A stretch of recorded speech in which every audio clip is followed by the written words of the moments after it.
Hey guys, so what we're going to see in this video, it's like how to find a big number and second number in a single program. Okay, so most of the companies asking like how you will be finding a big number, and some of the companies asking how will you find the second big number. So we can achieve that using a single program.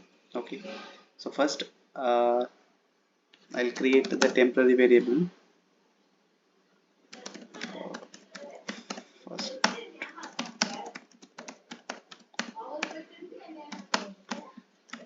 then for loop I'm iterating this. So if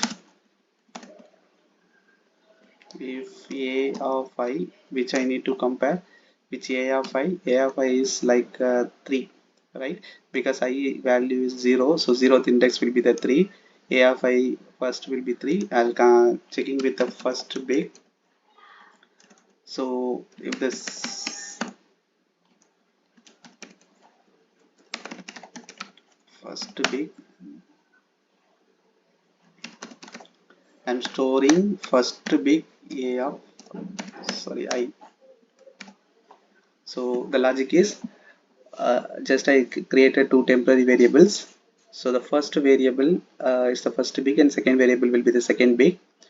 In this, I equal to 0, I less than a dot length. A dot length will be 1 2 3 4 5 6 7 8. So 8 is the a dot length. So a length will be 8. So if the I reaching till 7, it will be the loop will be perform.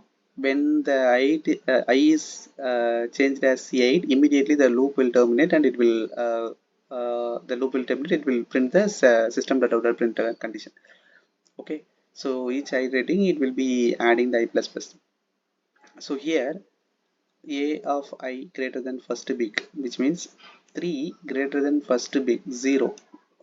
If 3 greater than 0, I'm storing the 0 in the second big and 3 in the first big.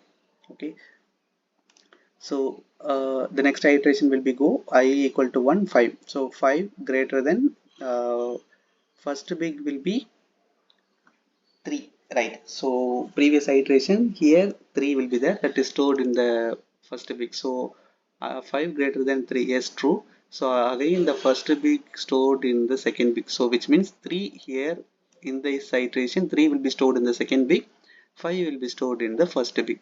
So like this the iteration will be going if a of I, that is this value is not greater than big. For example, I'm having a of I as 8, right? So I'm checking sorry, a of I will be 2. I'm checking the first big. Here the value stored as 8, right? The previous value stored as 8. So if I'm checking the value is not true, right, then it will not go inside this if condition. So again it will go here, right? So now I'm printing the system.out.println first big as well as the same program we can call the second big also. So let me run this program. So if you're checking this, the first big will be 9 and the second big will be the 8. Okay, so like this way in a single program we can take first big and second big. If you were interviewer asking the second big, in the sense you just print the second big alone. If your interviewer was asking the first big, in the sense you just print the first big alone. Okay, so this is the program. Yeah, thank you for watching, and if you have any doubt in this, you just post it in the comment. I will reply back. Okay, thank you guys.